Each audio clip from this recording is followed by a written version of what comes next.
The colony ship Hope drifted silently through the darkness of space, its massive fusion engines pushing it steadily toward Alpha Centauri.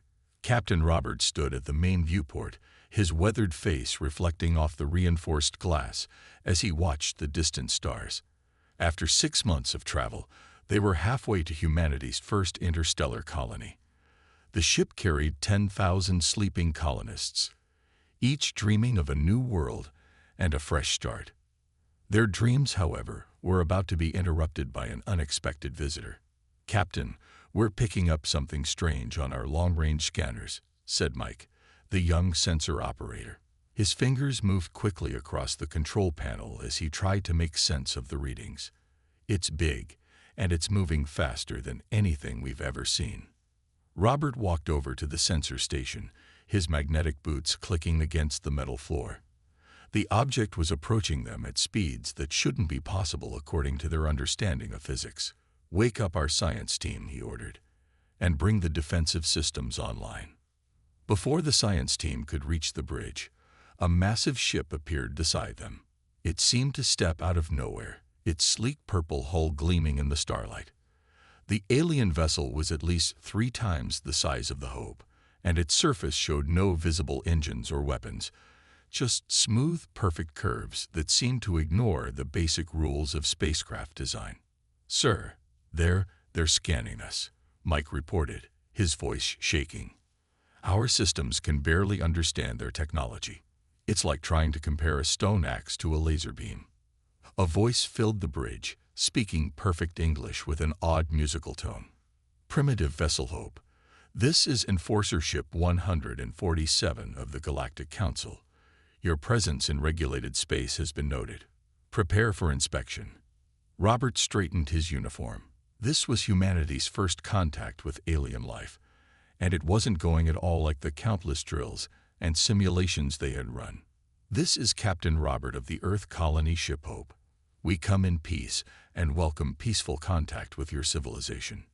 The alien response was immediate and dismissive. "We are aware of your species' recent attempts at space travel. Your use of primitive fusion drives and chemical weapons is noted. The Galactic Council has determined that humanity requires supervision and protection.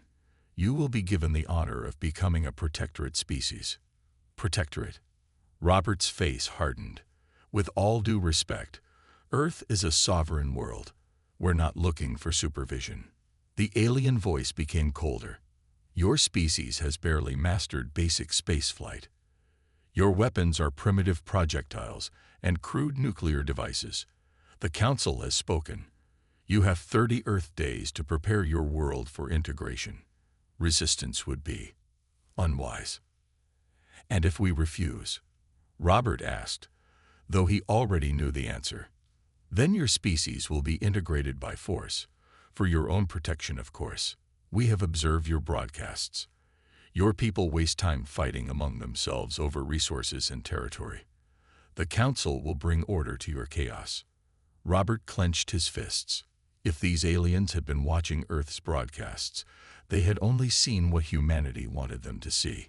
Deep in the asteroid belt and under the lunar surface, humanity had been preparing for this day. Their ships might look primitive, but appearances could be deceiving. "I'll relay your message to Earth," Robert said carefully, "but I suggest you review your history. Humans don't respond well to threats." The alien ship pulsed with light, probably some kind of scan. "Your vessel's capabilities have been assessed. Primitive fusion drive, basic life support, minimal point defense weapons. Nothing that could possibly concern the Council. Remember, 30 days. Choose wisely." With that, the alien ship vanished as quickly as it had appeared, leaving behind only disturbed space and a worried crew. Robert immediately opened a secure channel to Earth Command, using one of the quantum communicators hidden within the Hope's seemingly primitive systems. "Earth Command, this is Hope. First contact established. It's not friendly. Implementing Protocol Dark Forest. Send word to Admiral Thomas. It's time to wake up the hidden fleet." The message shot across space at speeds the Galactic Council thought impossible for primitive humans. The game was about to begin, and humanity was ready to show the galaxy that primitive didn't mean helpless. Deep within the asteroid belt, hidden inside a hollowed-out space rock, Admiral Thomas watched the message from the Hope play for the third time. His underground command center hummed with activity as crews prepared for what they had trained years to face. "So they fell for it," he said, a slight smile crossing his face. "They saw exactly what we wanted them to see." The command center was anything but primitive.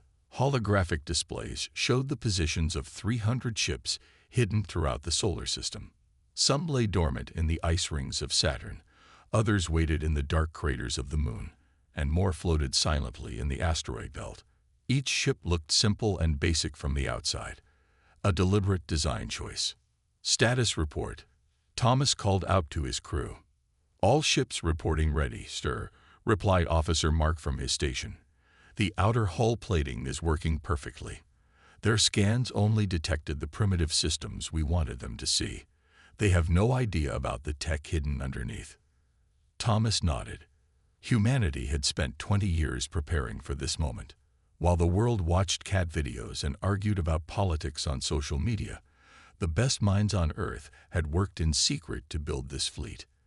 Every ship was a masterpiece of deception. "Show me the Thunderchild," Thomas ordered. A hologram appeared, showing his flagship.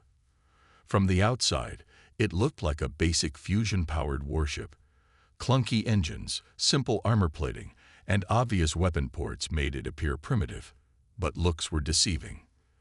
"The outer layer is working perfectly," Mark explained. "Their scans can't penetrate past our outer hull. All they see is primitive tech, while our real systems remain hidden."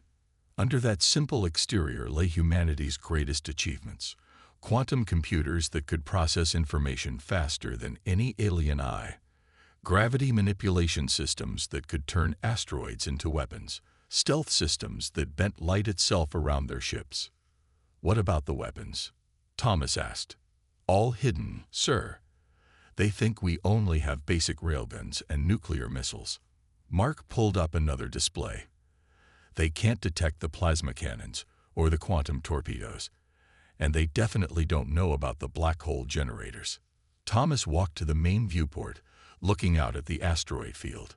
Humanity had learned long ago that looking weak was sometimes the greatest strength. While aliens raced to build bigger and more obvious weapons, humans had focused on being clever. "Send the order," Thomas commanded. "All ships begin powering up. Slowly, very slowly. We don't want them to detect any power spikes. We have 29 days to get everything in position." The command center burst into activity. Officers sent coded messages to the hidden ships. Each vessel would power up over several days, making it look like they were just waking up old, simple systems. "Sir," called out Lucy from communications. "Message from Lunar Base.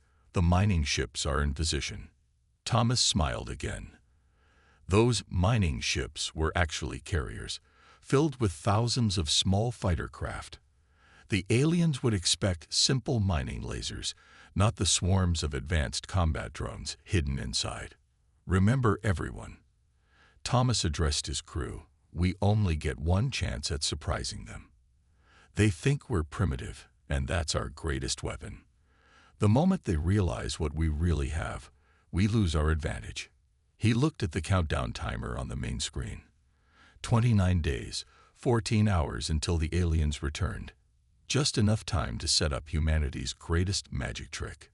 "Send word to all ship captains," he ordered. "Operation Playing Possum is now active. Let's show these aliens why you should never judge a book by its cover." Around the solar system, humanity's hidden fleet began to wake up. Under their primitive-looking hulls, advanced technology hummed to life. The aliens thought they were dealing with a simple, young species. They were about to learn that sometimes the smartest predators were the ones that looked the least dangerous. In the darkness of space, humanity's trap was ready. All they had to do now was wait for their overconfident visitors to return. The Galactic Council's fleet arrived exactly when they said they would. 1,000 ships appeared at the edge of the solar system, their purple hulls gleaming in the distant sunlight. Each ship was bigger than anything humanity had ever built, or so the Council thought. Primitive species of Earth, the Council's message boomed across all frequencies. Your time to submit has ended. We detect no signs of compliance. Prepare for integration by force. In his command center, Admiral Thomas watched the alien fleet approach. Their ships moved in perfect formation, showing off their superior technology. Their energy shields created beautiful patterns in space, like rippling curtains of light. They're not even trying to hide, Officer Mark noted. They want us to see them coming. Pride comes before the fall, Thomas replied calmly. Are our sensors getting good readings on those shields? Lucy nodded from her station. Yes, sir. Their shields are exactly what we expected, designed to stop energy weapons far more advanced than what they think we have. But they're not prepared for what's coming. The Council fleet split into 3 groups. The largest group headed straight for Earth, while 2 smaller groups moved to secure Mars and the Moon. They ignored the asteroid belt completely, seeing it as nothing but empty rocks and primitive mining operations. That was their first mistake. All ships maintain radio silence, Thomas ordered. Let them think they're facing a panicked primitive response. On Earth's surface, old-style missile launches created a light show that the Council ships easily blocked. Their shields flickered with amusement as they swatted away the primitive nuclear weapons. Such a basic species, the Council commander's voice mocked across the channels. Using chemical rockets and nuclear weapons. This will be over quickly. The Council ships moved closer to Earth, their weapons powering up for what they planned to be a quick and decisive strike. They never noticed the small, dark objects moving silently through space around them. All ships in position, Mark reported. Waiting for your command, sir. Thomas took a deep breath. This was the moment humanity had trained for. Initialize Operation Newton's Revenge. All ships. Execute on my mark. The Council fleet was now in perfect position, their ships spread out in a beautiful but predictable pattern. They were ready to launch their attack on Earth's major cities. Now, Thomas commanded.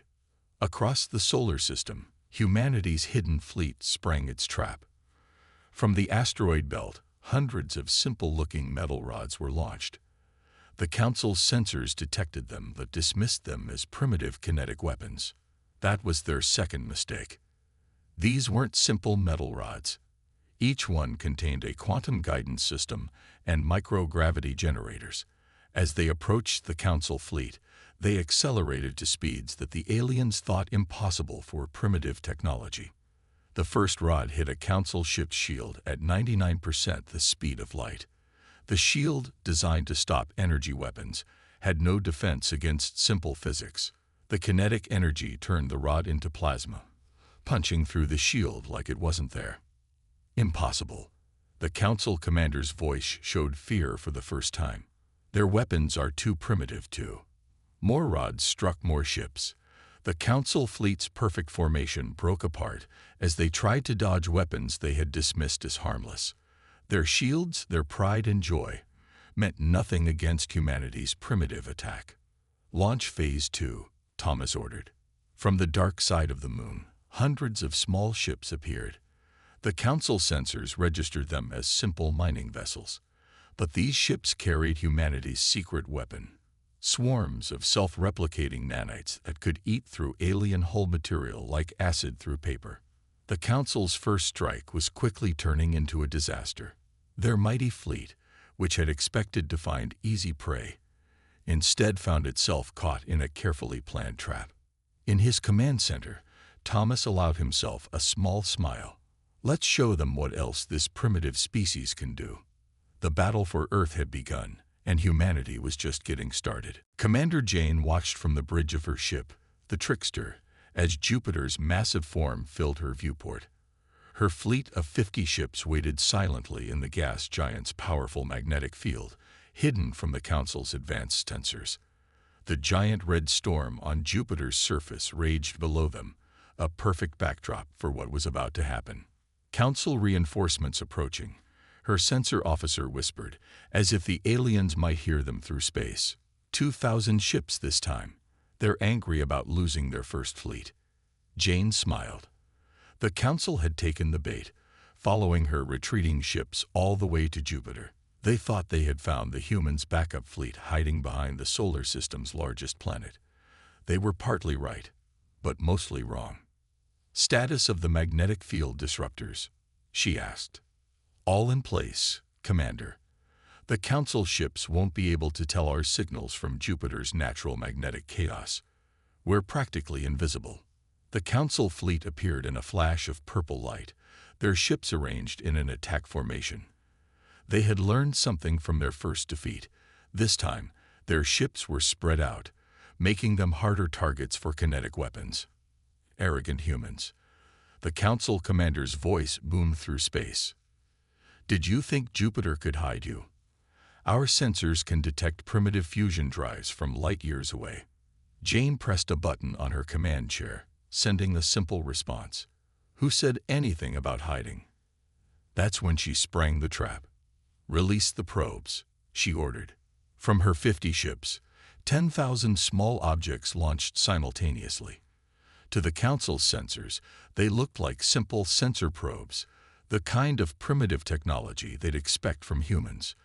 The Council ignored them, focusing instead on charging their energy weapons. Let them get closer, Jane commanded. Wait for it. The Council fleet moved into attack position, their weapons powering up for what they thought would be a devastating strike. They never noticed that the primitive probes had arranged themselves in a specific pattern around Jupiter's magnetic field. Now, Jane shouted, activate the gravity web. Each probe suddenly activated its hidden quantum gravity generator. Working together, they created a web of artificial gravity wells, using Jupiter's own massive gravitational field to amplify their effect. The Council fleet, caught in the web, found their ships being pulled in multiple directions at once. Impossible, the Council commander screamed. These readings cannot be correct. Primitive species can't manipulate gravity. But they could, and they did. The Council ships, their formations broken, were now being dragged into paths they couldn't control. Some were pulled toward Jupiter's crushing atmosphere, while others were flung into collision courses with each other. Launch Phase 2, Jane ordered calmly. Her 50 ships suddenly revealed their true nature. What looked like simple armor plates split apart, revealing banks of advanced rail guns. Each gun fired projectiles made of dark matter, invisible to the Council's sensors until the moment of impact. The Council fleet, already struggling with the gravity web, now faced an enemy they couldn't see or defend against. Their mighty shields, designed to stop energy weapons, were useless against dark matter projectiles that passed through them like they weren't there. This is not possible. The Council commander's voice was frantic now. Your species is too young, too primitive. Age isn't everything. Jane responded as she watched the Council ships falling into chaos. And primitive is just another word for creative. The battle continued as Jupiter's storm raged below. The Council fleet, which had arrived expecting an easy victory, was being torn apart by forces they didn't understand and weapons they couldn't detect. In her command chair, Jane allowed herself a moment of satisfaction. The Council was learning a hard lesson. Never judge a species by its apparent level of technology. Sometimes, the most dangerous predators were the ones that looked harmless. Send word to Admiral Thomas, she ordered. Tell him the Jupiter Gambit worked perfectly. The Council's main fleet is in complete disarray. The battle wasn't over, but humanity had just won another major victory. And they were still holding back their biggest surprises. The Grand Council chamber fell silent as the battle reports came in. 5 council members sat in their floating chairs, their faces showing a mix of shock and disbelief. The massive holographic display in the center of the room showed their fleets being destroyed one by what they had dismissed as a primitive species. This cannot be happening, the head counselor said, his voice trembling. We have ruled space for 10,000 years. Our technology is perfect. How are these humans defeating us? Another hologram appeared, showing a human ship that looked like it was built from scrap metal. It was firing what appeared to be simple metal rods, but these projectiles were tearing through council ships like paper. Our shields, as science counselor spoke up, they were designed to stop energy weapons thousands of years more advanced than human technology. But these primitives, they're not using energy weapons at all. On the display, they watched as another council fleet fell into a trap near Saturn. The humans had turned the planet's rings into a weapon, using hidden engines to launch millions of ice chunks at their ships. Simple physics, but devastatingly effective. "How many ships have we lost?" the military counselor asked, dreading the answer. 3,417, and Aide replied quietly. "The humans have lost only 86 vessels, and most of those were unmanned decoys." The council members looked at each other in horror. This was supposed to be a simple subjugation mission, teaching a young species its place in the galaxy. Instead, it had become the greatest military disaster in council history. "Show us their latest attack," the head counselor ordered. The hologram changed to show a battle near Mars. Council ships were being attacked by what looked like primitive nuclear missiles. Their shields easily blocked the nuclear explosions, just as they were designed to do. But they didn't stop the cloud of special nanites that the explosions had scattered through space. They watched in silence as these microscopic machines ate through their ship's armor, turning mighty battlecruisers into floating wrecks in minutes. The humans had turned their primitive nuclear weapons into delivery systems for something far more dangerous. "Our own arrogance defeated us," the science counselor admitted. "We thought their fusion drives were primitive, but they were hiding antimatter engines inside them. We laughed at their radio communications, not realizing they were using quantum entanglement to coordinate their attacks." Another report flashed across the screen. The humans had just destroyed the Council's main supply base in the solar system. They had used simple mining ships, the kind the Council had ignored as harmless, to deliver devastating strikes. "How?" the military counselor demanded. "How did we not see this coming?" "Because we saw what we expected to see," the head counselor replied bitterly. "We saw primitive ships, primitive weapons, primitive tactics. We never thought to look deeper. We never considered that they might be hiding their true capabilities."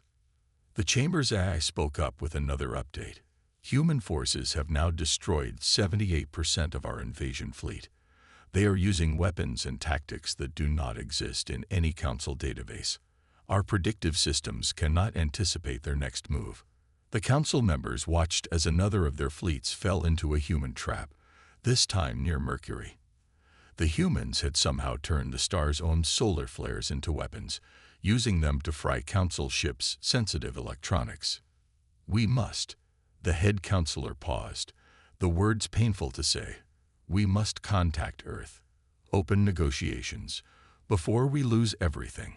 As if hearing his words, a message arrived from the human admiral. It was simple, direct, and terrifying in its confidence. "Ready to discuss terms of your surrender. We have plenty more surprises if you need convincing." The mighty Galactic Council, rulers of 1,000 worlds, had been humbled by a species they had called primitive. Their perfect technology, their unbeatable ships, their advanced AI. None of it had mattered against human ingenuity and creativity. The age of Council dominance was over. The age of humanity had begun. Admiral Thomas stood in a captured Council ship, studying its control systems with fascination.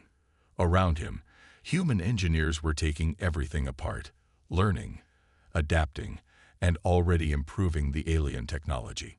What had taken the Council centuries to develop, humans were mastering in days. "Sir," Officer Mark called out, "you need to see this. We just found something interesting in their computer core." Thomas walked over to a holographic display showing the Council's historical records. "What am I looking at?" "Their species records, sir. The Council races. They've all forgotten how to innovate. They haven't created anything new in over 1,000 years. They just use the same technology their ancestors developed." That explained a lot. The Council ships all used identical weapons, identical shields, Identical tactics. They had no variation, no creativity, no drive to improve. They had become slaves to their own perfect technology. Commander Jane's team just reported in. Lucy announced from her communication station. They've already figured out how to merge our gravity weapons with Council shield technology. They're calling it a gravity shield. It's something the Council never thought to try in 10,000 years. Thomas smiled. This was humanity's true strength. Not their hidden technology or clever traps, but their ability to learn, adapt, and combine ideas in new ways. Every human ship was now becoming unique, each crew modifying their vessels with different combinations of human and Council technology. A video feed showed human crews working on ships across the solar system. Some were installing quantum computers in Council vessels. Others were teaching captured Council AIs how to think creatively instead of just following programs. One team had even figured out how to use Council energy weapons to power human-style kinetic projectiles, creating a hybrid weapon that could punch through any defense. The Council diplomats are requesting another meeting, Lucy reported. They seem confused by our ships looking different every time they see them. Of course they're confused, Mark laughed. They've never seen a species that can adapt like this. Their ships today look exactly like their ships from 1,000 years ago. Thomas walked to the main viewport, watching as a fleet of hybrid human Council ships performed maneuvers nearby. Each ship was unique, a testament to human creativity. Some had Council hulls with human engines. Others used human frames with Council weapons. No two were exactly alike. "Sir," Lucy called out again, "we're picking up transmissions from other alien species. They're watching what we're doing with Council technology. Some are asking if we would be willing to teach them." That made Thomas pause. They want to learn from us, the primitive species. Apparently, many of them have been under Council control for centuries. They all lost their ability to innovate, to create new things. They forgot how to think differently. Lucy looked up from her screen. "We're the first species in thousands of years to show them that technology can be improved, combined, and used in new ways." A Council ship appeared nearby, but this one was different. Its hull had been modified with human-style armor, and its engines were a mix of Council and human technology. The crew had learned from their human captors and had started making their own improvements. "They're learning," Thomas said proudly. "They're remembering how to think for themselves again." Reports came in from around the solar system. Human innovation was spreading like wildfire through the captured Council forces.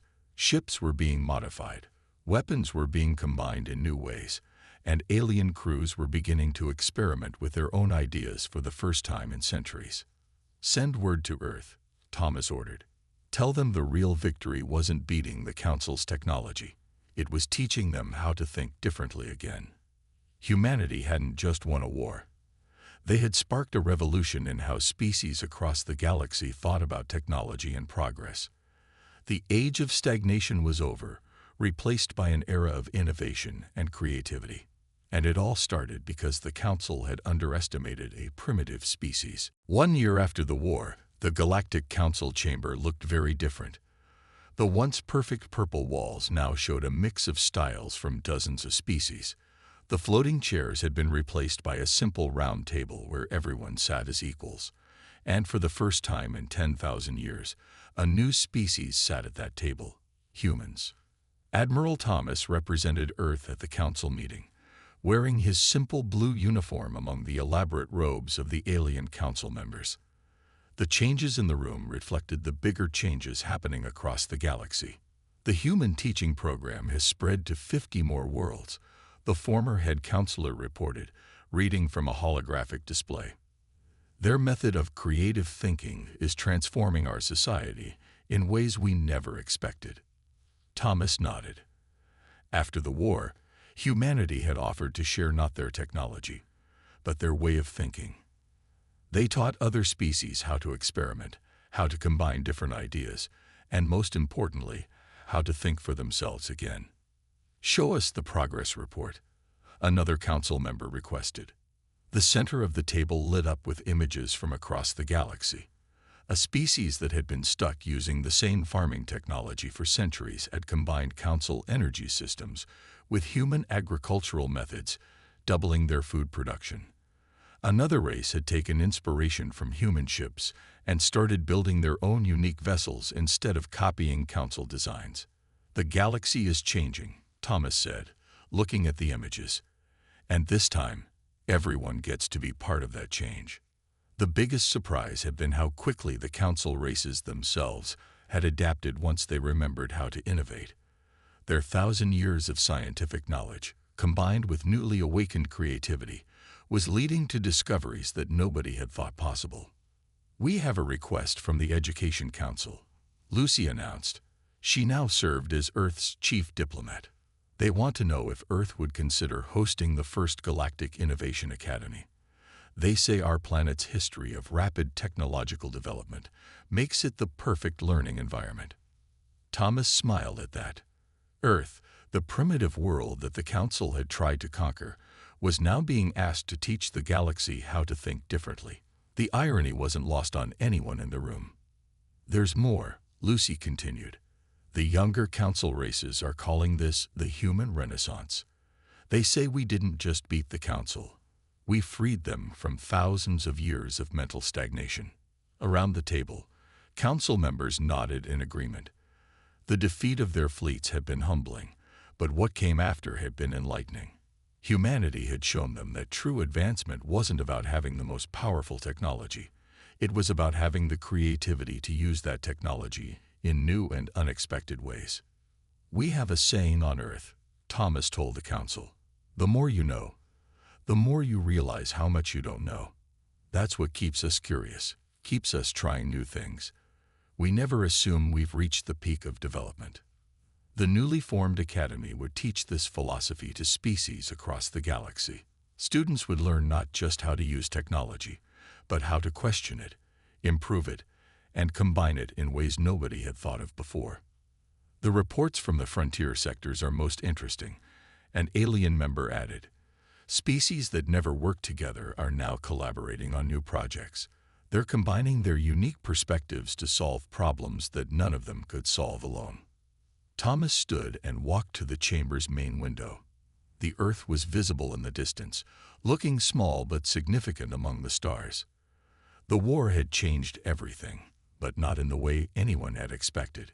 Instead of one species conquering another, it had led to all species learning from each other. "So," he said, turning back to the Council, "what shall we create together next?" The chamber filled with excited discussion as representatives from across the galaxy shared ideas. The age of stagnation was truly over. The galaxy had remembered how to dream, how to create, how to imagine new possibilities. And it all started because a primitive species refused to submit.